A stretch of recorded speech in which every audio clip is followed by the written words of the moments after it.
We are now live. Yeah, perfect. Hi. What? Hey, you're pretty. So pretty. Right. Okay. Let's wait for a few people to join in. Yeah.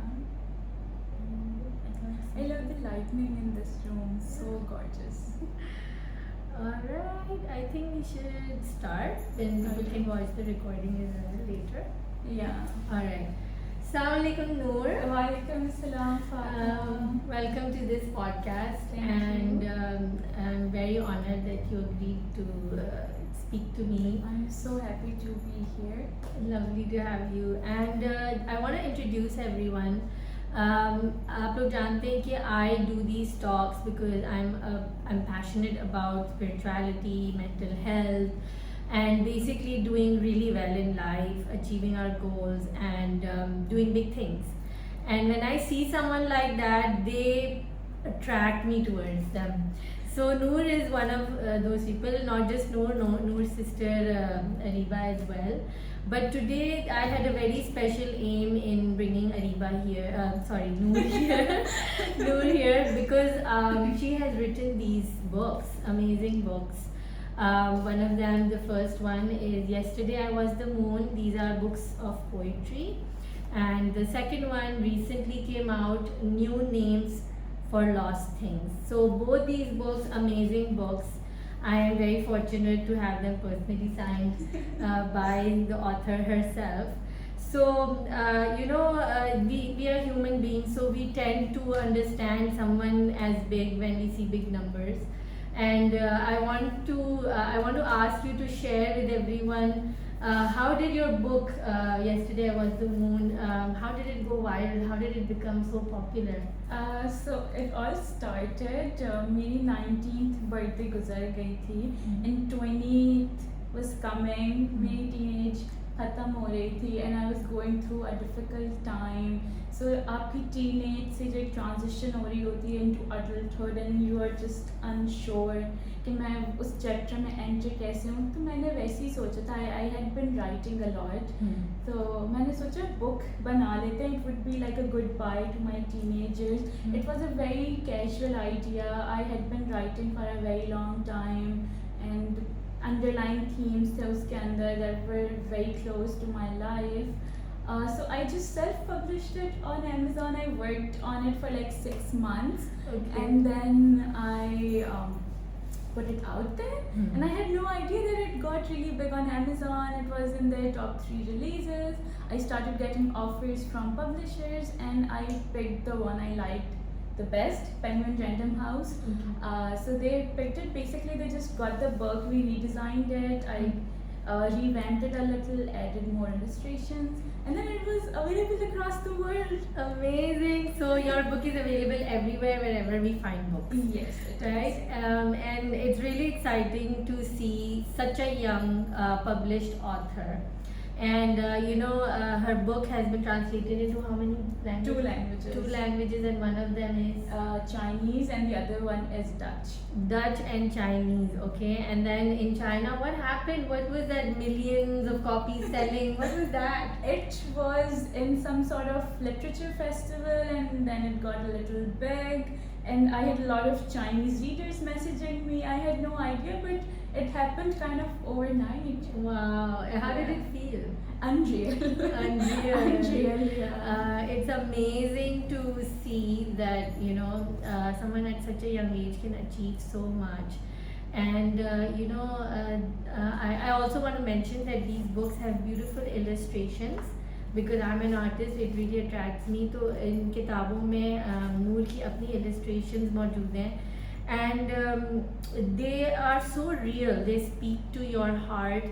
I am not big on reading poetry, but her work was one of those pieces that really are so raw, real, but very simple language. You don't have to kind of try to understand. They just get absorbed.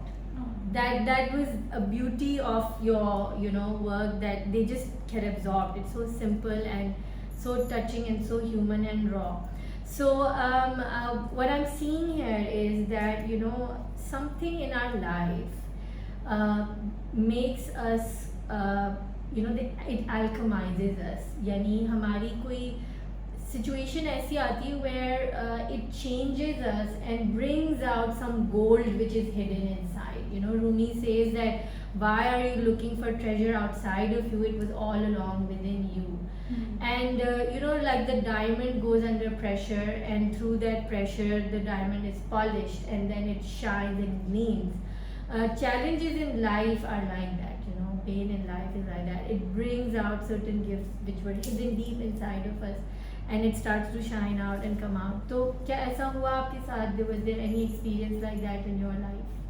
Yeah, I feel like poetry comes from a place usually that's hurting. I don't think when you're very happy your craft is that polished. I think it's more of a personal belief that all of my years of very difficult times, I was a lot more focused on my work, and I think of joy as some sort of intervention that kind of gives me a break from my work. It's a little harsh of a point of view, but that's how I've always looked at it. Okay. That my pain enables me to kind of move towards something beautiful and create something out of it. Okay. So yeah, when I'm super happy, I have difficulty making art. So I feel like poetry also comes from that space of being so vulnerable and being so tired that I know that I can always return to my craft and work. Because when you're sad, you are just very powerless. At least I am. I lose hope. But then I feel like my work gives me that kind of energy to focus and work. Amazing. And so it seems like you transmute your pain into something that manifests as a beauty out of you. Yeah, and I feel very guilty when I'm happy in making art. I don't know why. Yeah, even in some of my poems, I'm interrogating that feeling, Okay. but I can't really get rid of it. I feel like an imposter who's happy and an artist. And have you ever wondered that being the mess that we are as human beings, that we can be all of those contradictory things at the same time? Yeah, I mean, I feel like that's more of a popular belief, and I also want to believe in that. But yeah, I'm more inclined towards that bit because maybe because of my practice through the years. Once I feel like I've been very happy for a very long time, then I'll see that. But in general, I feel like this statement is correct, and that's very truthful. But in my experience, I feel like it's a little bit different, but I do agree with that. Okay, thank you. I love your honesty and vulnerability and your connection to your own truth. It's very inspiring because I think that if we are aware of our own truth, that's when we can see it in all its reality and then move forward with that. Because otherwise, if we are in a state of illusion, delusion, veils towards ourselves, then that lack of honesty can get in the way of the real journey, right? So you're saying that mostly there is pain and then there are intermittent phases of joy, and your pain kind of motivates you or fuels your creativity. Right. So my favorite subject is God and spirituality, and when you were talking about art and creating craft, the names of God that were going through my mind were Al-Musawwir, the artist, and Al-Bari, who creates something out of nothing. So I feel like there will be different ways through which we, being the image of God, right? We are the representatives of God. And in the Bible, God says that He made us in His image. So we kind of manifest Him through us. And there's a Hadith Qudsi where Allah says, I was a hidden treasure and I wanted to be known. and so we kind of perform that art or that duty of manifesting the divine. And while he is batin, the hidden one, he makes himself manifested zahir through what we present, what we manifest. So in that sense, we can say that Allah will motivate people to manifest His beauty through different motivations, through different points of trigger, perhaps. Yeah. And how does faith play a role in your journey through pain? I feel like being a Muslim is my primary identity, and everything else comes very next. When I think of myself, I do not think, okay, my name is this or I'm from this specific place. It's fairly simple, your faith guides you towards all the right places. I'm very intuitive. I trust my guts, I trust my instinct, and I feel like every time I'm not really connected to my religious roots, I'm not praying, I'm not being very religious. So it really affects my life. I feel very lonely. So since it's my primary identity, I put it that way, and I try really hard to be a practicing Muslim. And I feel like being religious has made me more tolerant. When I was like in the earlier years of my teenage, I was like very careless and everything. So there was something missing. I feel like when I list down my most important relationships, I always put God forward, and then we have branches coming out of it. Okay, so my God made this relationship, that's why it's so important. So when I'm writing, I'm also guided by this presence of the Almighty. Because if I remove that, then who am I even? So for me, faith has provided me the identity that I thought I had lost at some point. And to be honest, Fatima, we all have to go home. And when we can't find it, we try to cling on to an identity that's super close to home. And I feel like when we are like born, that's the first thing given to us. So I connect that. I feel like my faith is my identity, and that informs the word. Sometimes I think of a Surah Yasin, and I put it somewhere in the poem. I would like add a reference, and it just makes me so giddy, like I'm doing something and somebody's gonna find that poem and they're gonna make that connection. It's kind of concealed, but when you go in there, it manifests itself. So it's very important. Beautiful. So I'm hearing this feeling from what you're saying, this idea of a flow. Yeah. That what you write comes from a place of flow. And it reminded me of something Dr. Wayne Dyer says. He says that there is information, and information comes from form. Yeah. Alright, so information is all about the form, the outer. And then there is inspiration, and inspiration comes from in spirit. And inspiration comes from somewhere within you deep, which is the part of the spirit, right? And Quran says that Allah says that وَنَفَخْتُ فِيهِ مِنْ رُوحِي, I breathed my spirit into you. So there's a spirit in all of us that when we can find that intuitive connection to the spirit, a beauty flows through us which is not of us. Yeah. And it flows through us as a way of manifesting the divine, right? And in that sense, I think a lot of the artists, creative workers can connect to this idea that a lot of times we create something, we write something, and we have no idea where it came from. Yeah. How did it come about? How are the words suddenly rhyming, which weren't intended to rhyme? Or perhaps like when I create art, that's also what I experience a lot of times. I don't know when I start a painting where it will end. Yeah.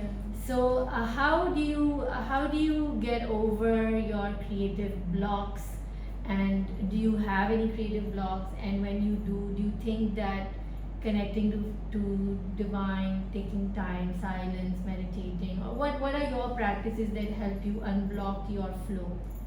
Okay, so I feel like this is TMI, but I'm still gonna talk about it. My semester at IVS was really tough this time because it was the seventh semester. We were working towards our thesis, and it was just very challenging. I couldn't work on my own practice, and I was going through a very difficult time semester-wise as well. So once it was done, and I wanted to create some art, there was nothing. Empty. The vessel was empty. And I hadn't been praying for like a very long time. Okay. So I was just sitting in my room and I asked God that, are you angry with me that I'm not praying, that you have taken away my craft? Okay. And it wasn't like I wasn't sitting on a Janamas, I was just having this conversation almost with myself.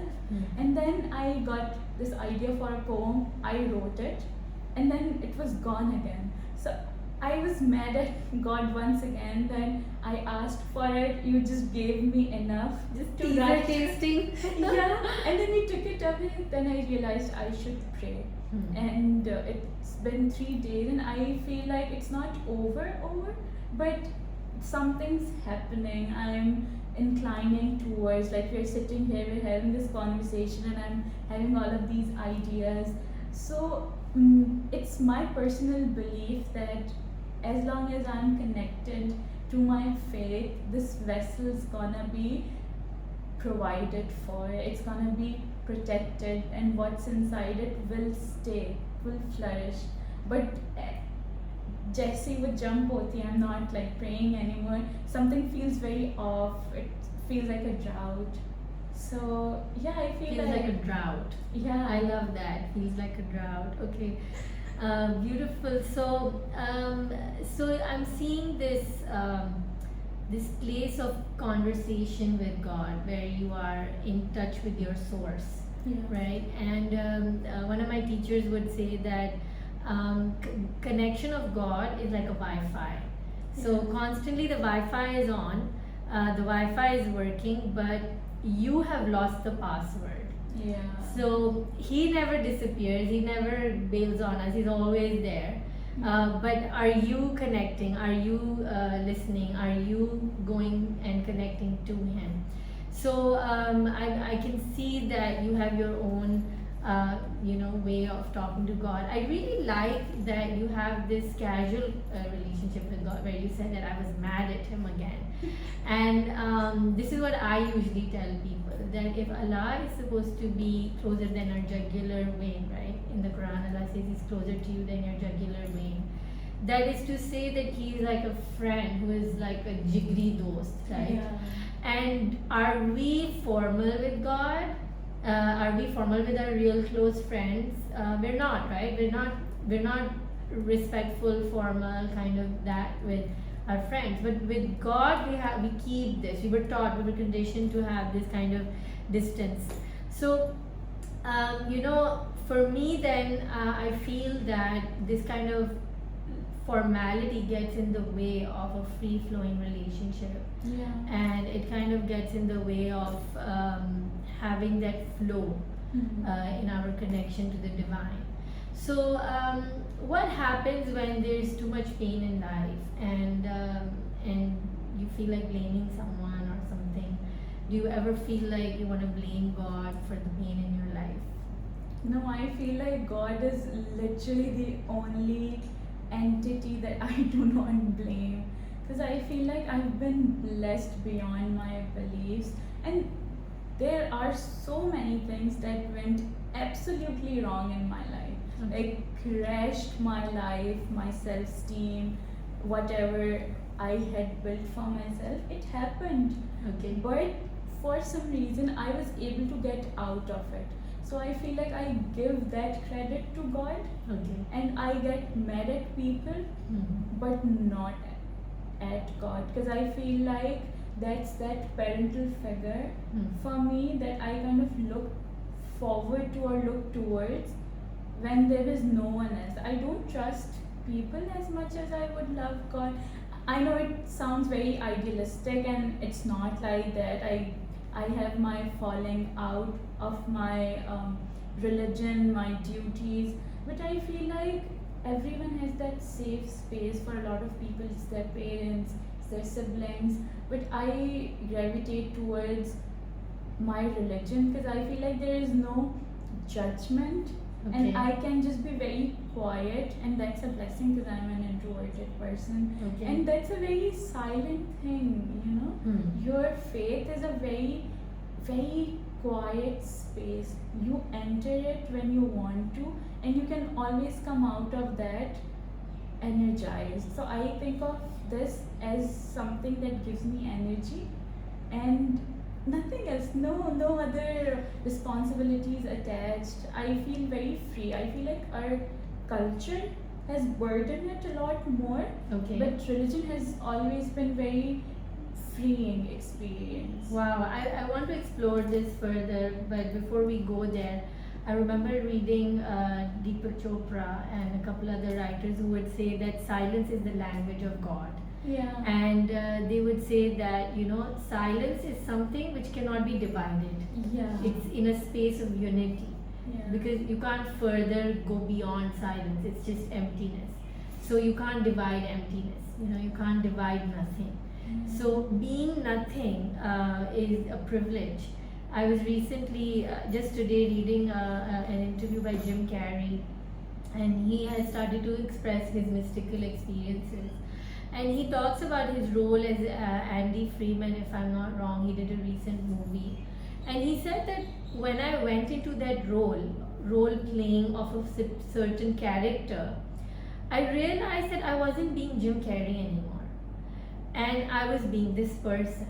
And then he says something very interesting. He said, it took me a month to get rid of that character because I was so absorbed in that person playing that role that I had to wash it out of me. It took me a month. And then I had a realization that if I can pick up Jim Carrey role of being a Jim Carrey, and if I can put it aside, then I am not that. Then who am I? And if I'm not that, and if I'm not Andy, if I'm not Jim, then I'm nothing. And there is this mystical experience in silence of being nothing, which the mystics say is the most profound experience, you know, where you're really connected and you're in a space of nothingness. Yeah.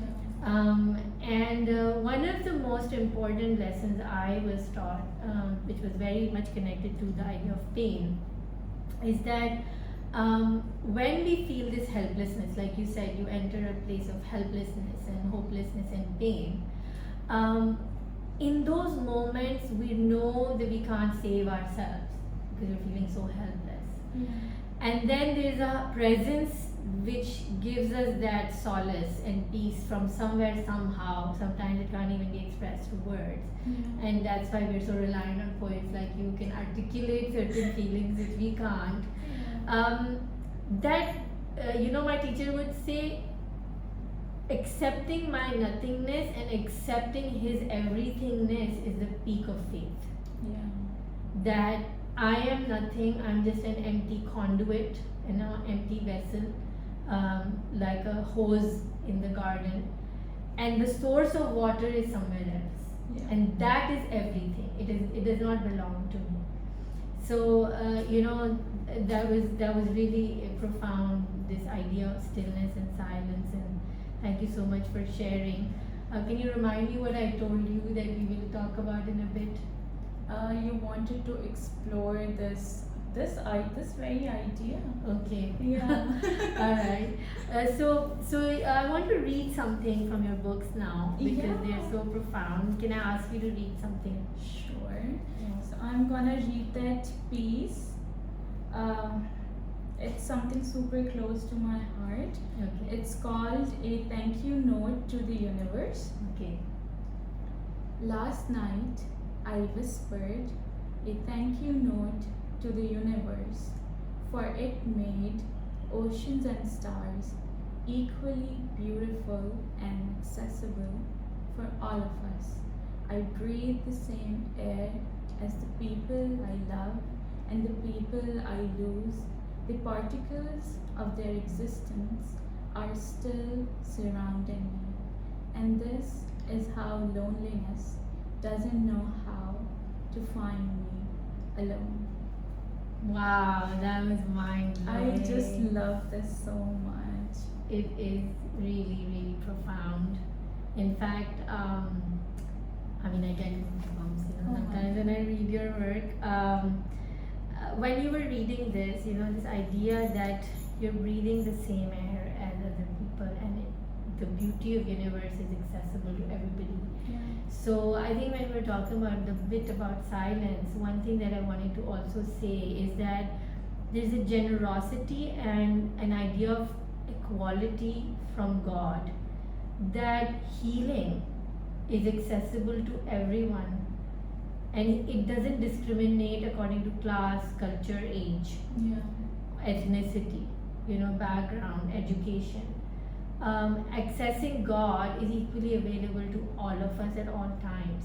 Yeah. And I find this huge comfort in that, because just breathing brings a silence and peace within us, and this breathing is for everyone, every living being, every leaf, every human being, every animal.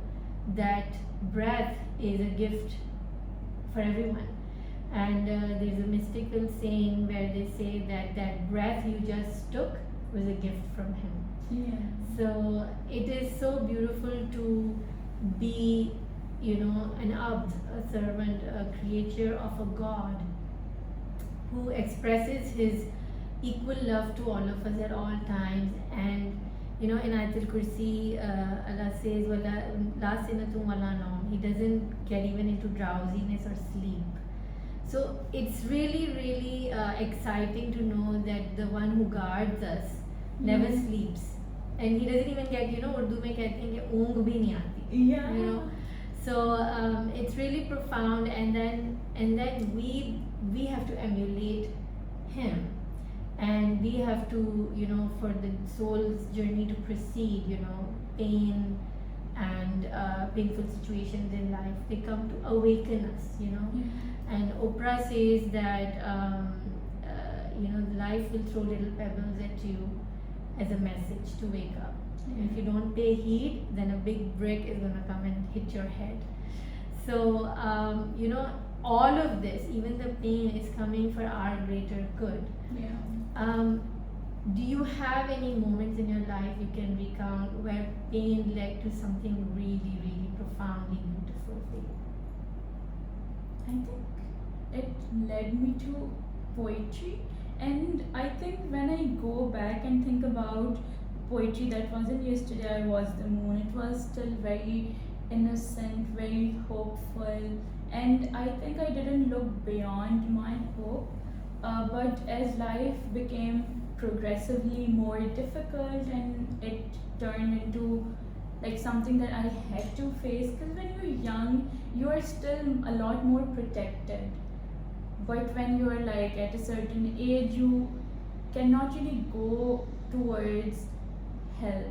Sometimes your body doesn't allow you to be weak in front of other people. So I think that's where I moved towards a difficult form of poetry that was a little hard to navigate even for myself. The language had grown up as I grew up, and I was looking at my life kind of head on. I wasn't shying away from recounting what had happened, what had gone wrong in my life. Everything becomes a lot more complicated if you're not really paying attention to it. And I have always been someone who doesn't confront even my own life, even my own time going wrong. So I feel like this pain that I encountered, it pushed me towards a little difficult direction, and then something good came out of it. I am so proud of New Names for Lost Things and the poetry that has grown in it. Yeah. Wow. So yeah, I think this is something I credit to the pain. And but Fatma, I do want to talk about that, how people kind of hide behind the pain and Okay. let Let me just turn on your live. I think it's gone off. Oh really? Oh my god. Yeah, let me just turn it on. Yeah. So yeah, let's now traverse into this different segment of our conversation. Yeah. All right. Are we though? It It looks very stuck. Yeah. Let me just. Should we refresh the app? Yeah.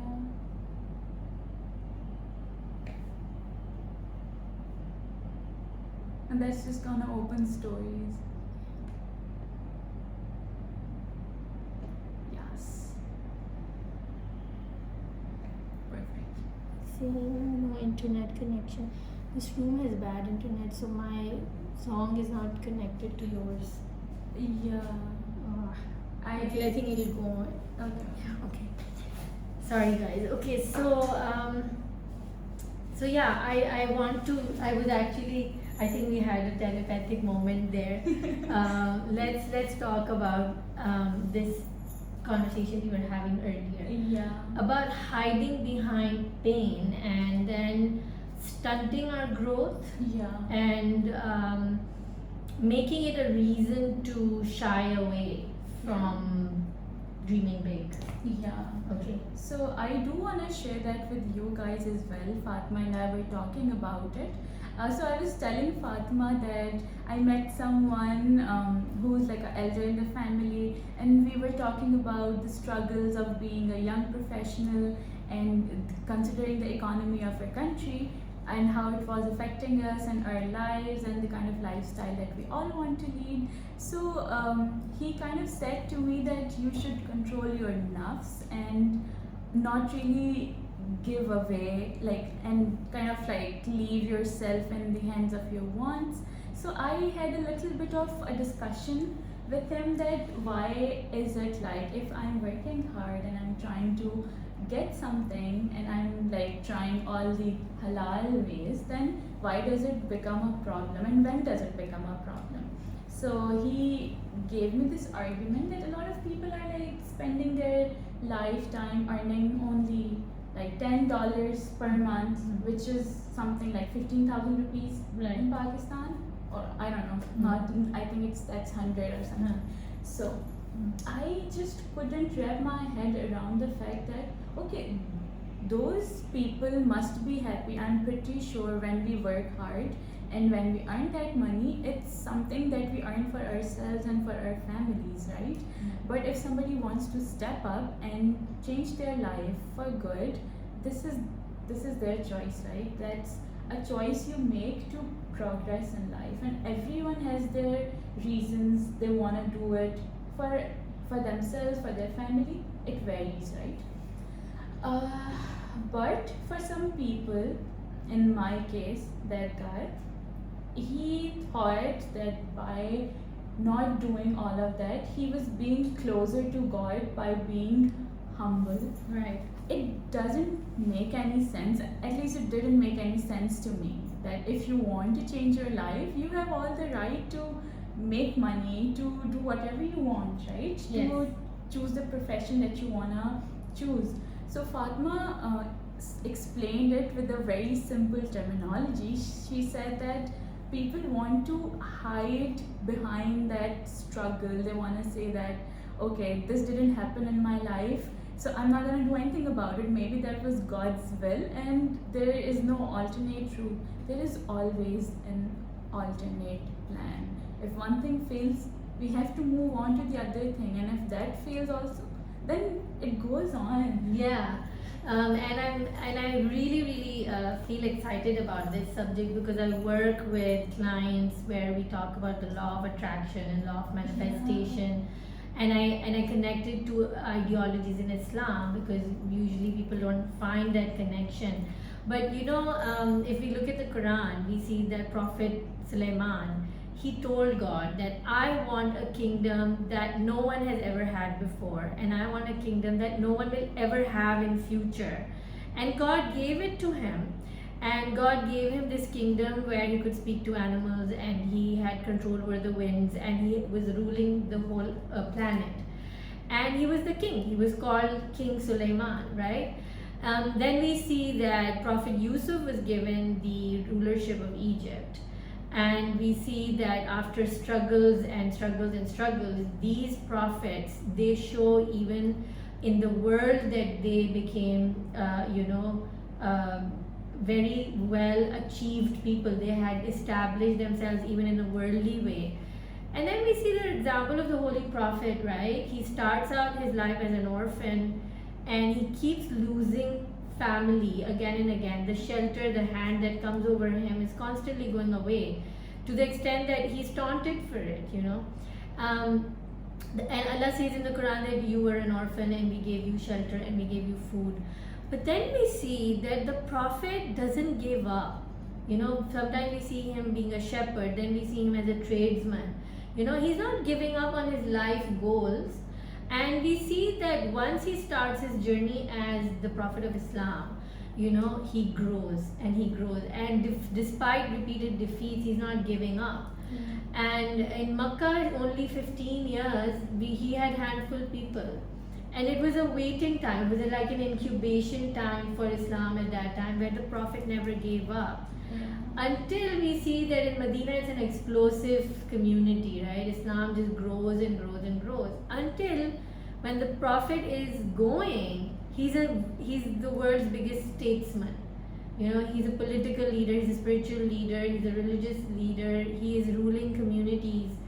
And it's so inspiring to see his life in a humanistic way, to see that, he doesn't give up. And it's that really deep-rooted faith that keeps him going. And if you look at lives of millionaires and billionaires, and you look at lives of, and they write books, and they'll say, 10 things that millionaire mindset do, or 5 things that rich people do, which you should also do, and all of that. Why do we want to shy away from this desire to be rich? Yeah. It's a taboo, or you have these desires and wants. When I'm not saying in the worldly way it's a taboo, but when people come from a religious setting, it becomes a taboo, because you have worldly desires, right? But I personally think there's a hadith where Allah says that I made everything for you and I made you for me, right? And then in the Quran, Allah is teaching us a dua, and He's saying, Rabbana atina fid dunya hasana wa fil akhirati hasana. So first, through a prophet, Allah is teaching us a dua and saying, ask me for the good of the world first. Yeah. And then you ask for the good of the hereafter. And Abraham Maslow in his psychology explains to the pyramid, he says that, the pyramid of the needs. And he says that first your basic needs have to be met. Your need for food, your need for shelter, all of those needs have to be met. And once those needs are met, that's when you can move on into transcendence, self-actualization, and human perfection. So we're seeing that without the world, we cannot transcend. Even our religious duties cannot be performed. If Hajj is a prestigious accolade for a Muslim to achieve, then even that cannot be achieved if you're not financially at that level to achieve it. We all want to go to Baitullah, to Kaaba, and experience that glory of the house of God. But without money, you can't do that, right? Yeah. So instead of shaming money, and instead of shaming the desire to be rich and having a good life, how about embrace it as a way given to us from God, and not getting attached to it, but using it as a tool to go further in expanding our own light and our own godly gift. Right? I agree with you, Fatima, because in my personal experience, your work and your faith combined, it takes you to places. And if someone is looking down upon us for choosing to better our lives, I feel like it kind of reflects the kind of people they are, or their own lack of connection within themselves. Because if you want something, you do know for a fact that you want it. If you see a beautiful watch, you want it, and then you have to create an opportunity of getting it, right? Yes. So I think it's your own motivation that takes you, and you do enable the factors that will lead to it, right? Absolutely, and it's reminding me of one more hadith where we're told qadara fa nafsu fa qadara fa rabbahu. When you know yourself, you know your God, Yeah. right? And there are a couple of ways of looking at it, and I just want to touch upon two ways of looking at it. One way is that if there's a muddled up inner desire of getting that watch, but also one more emotion which makes you feel guilty of getting that watch, and then another guilt that, oh, should I get this watch when there's so many people who are poor? All of these are very real emotions. Yeah. And if we're not gonna brave into going there, rolling up our sleeves and saying, let me see what all of this mess is about, Yeah. and sort it out, and then come to a place of clarity, it's always going to nag at you. It's always going to create a confusion. It's always going to keep putting a unnecessary pressure on your emotional and mental health. And once we take that leap of faith and dig deep and go inside, then a lot of things can be cleared out.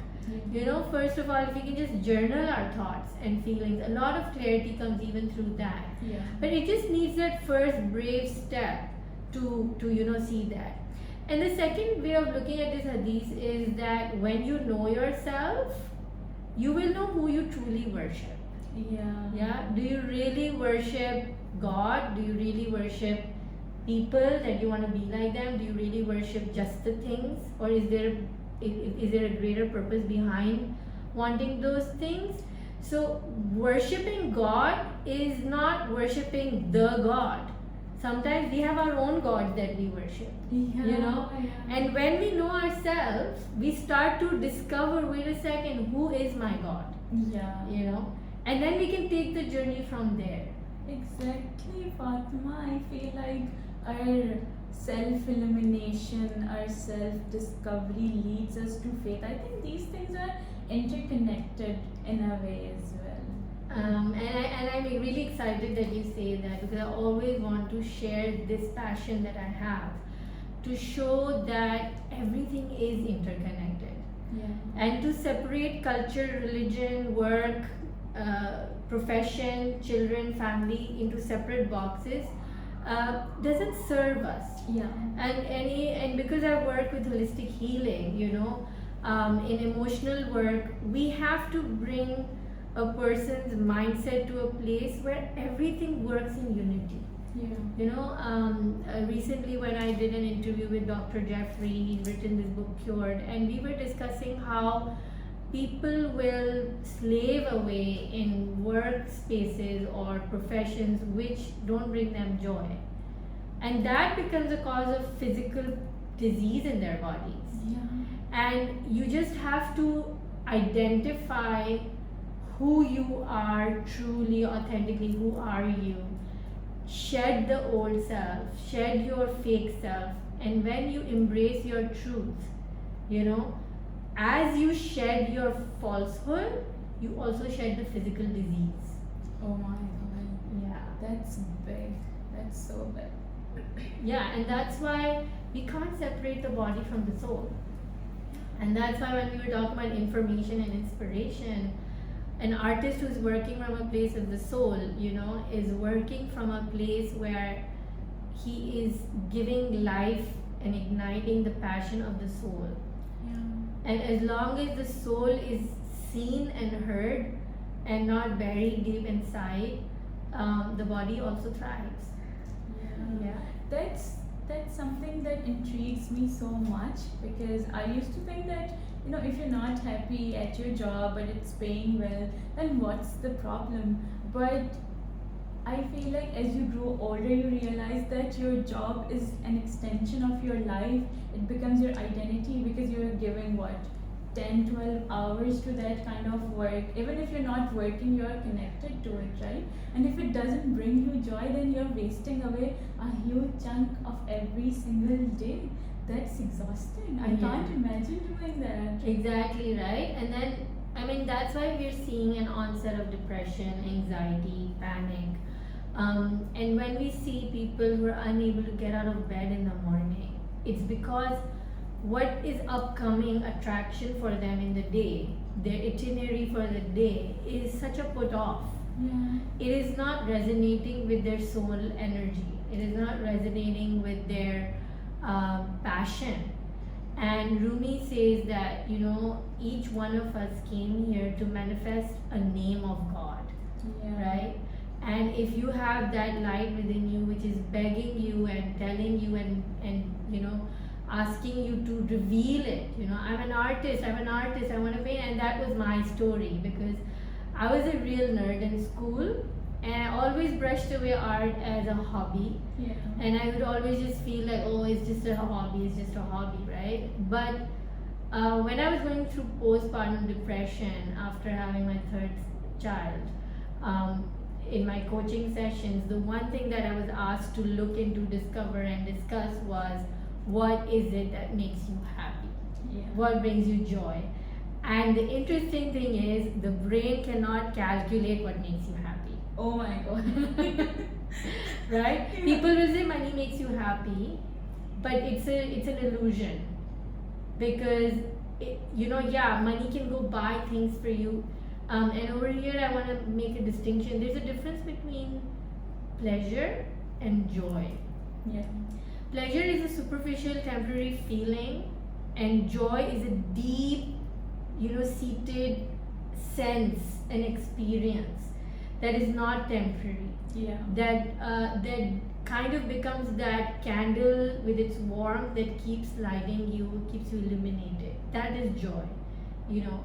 And when I was told to look into what gives you joy, my inner, every cell of my body kept saying, go paint, go Oh paint, my go God. paint. And I was like, really, will it really make that difference? But like you said, pain, right? Those few months of going through this sadness, aimlessness, purposelessness, led me to art, which has become my main source of professional work. Yeah. And you know, I could never ever in my wildest dreams imagine that I would be having shows like this, right, of my work. Yeah. I haven't been to an art school, but when it comes to the spirit, you know, it can defy all the limits of the physical world, Yeah. you know, and take you to places and give you experiences that you could never even imagine. Yeah. Fatma, when we think about these things in depth, we realize that our pain was informing us when you were going through that time and you had this intuitive calling that go paint and you couldn't figure out why. But now that as we talk about it, we realize that it was coming from within. If our brain cannot articulate, there must be some other source that was giving you that indication. I feel like that's where all of these energies kind of merge and inform us what to do next. That's why it's so important to look within yourself first before going anywhere else, before questioning anyone else. Absolutely, so brilliant. Part of those, articles that I was reading today, I was so excited to read this article by an artist who was saying that nobody can define what he does, so he doesn't have a label or a role Yeah. given to him, and that gives him an infinite freedom to do whatever he wants, because now he doesn't have to stick to a role, Yeah. right? And because he doesn't have to stick to a role, he says that whatever I create is my art.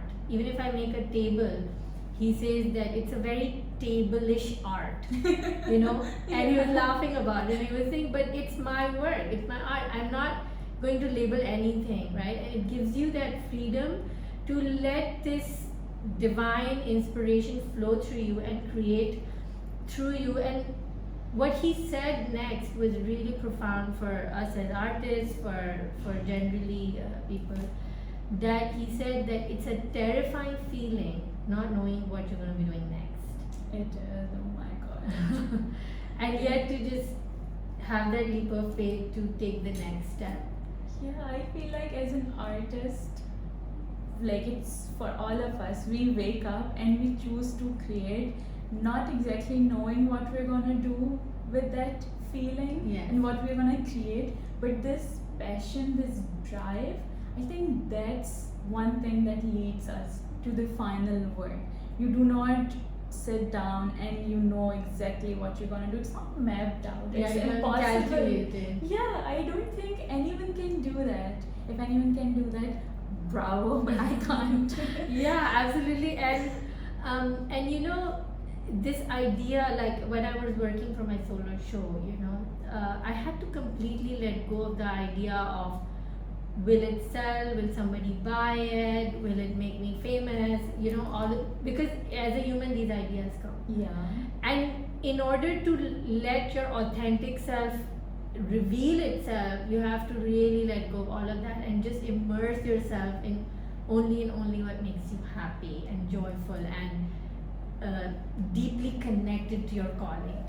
Yeah, I feel like that's why art schools are not for everyone, because it's very calculated work and you're judged for your art.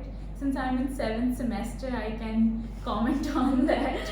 That as an artist and someone who has had this free experience and practice all my life, it's very hard to perform or create something where so many eyes are looking at the process and judging the way it came about.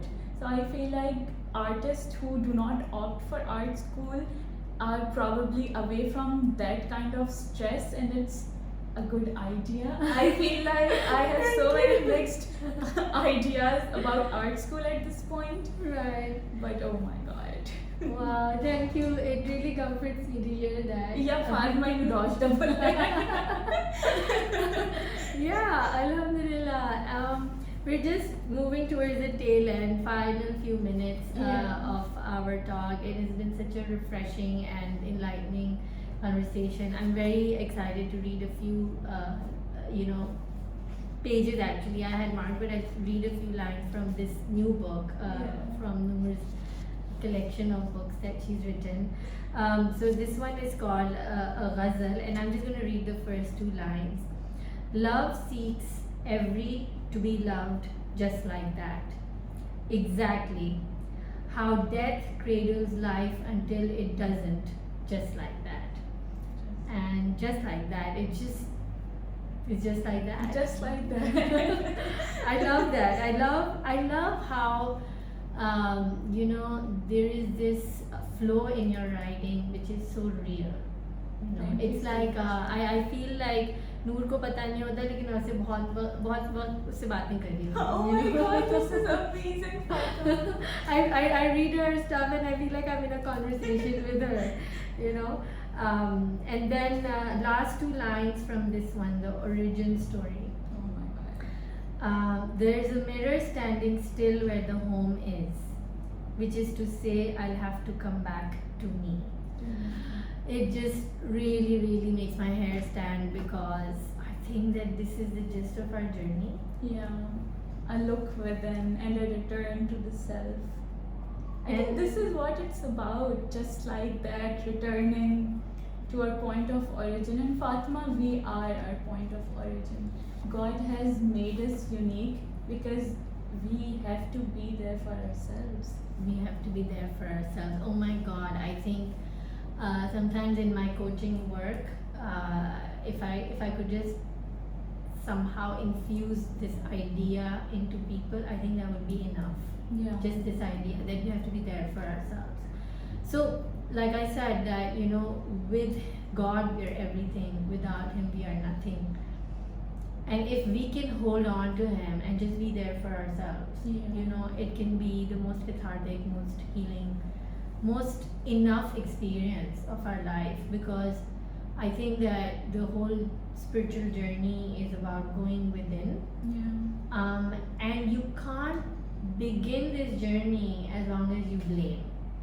Yeah. I feel like blame is a strong feeling. And it's like you put that burden onto someone who's probably unaware. But that burden's still there, right? Nobody else is taking it away. So in a way, when you blame, your pain is with you.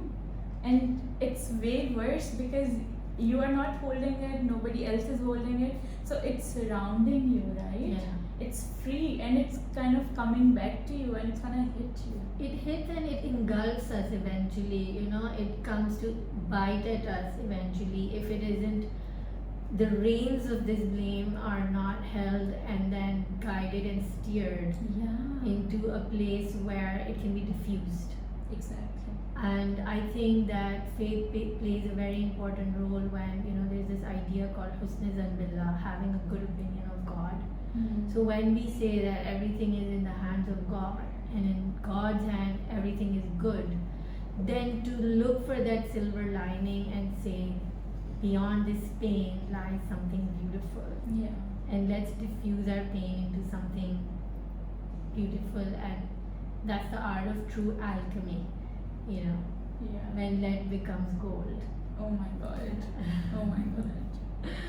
Thank you, everyone. We had a wonderful time talking. I think we can just go on talking. Yeah. It's a heart connection. Exactly. I always feel so honored sitting with Noor. Her energy. Likewise, Fatma. I love you so much. Love you too, and inshallah we will do something like this again sometime. But thank you everyone for watching, being here, joining us for this really enlightening and touching conversation. Thank you so much. Thank you, Tanya. See you guys next time. Khuda Hafiz. Khuda Hafiz.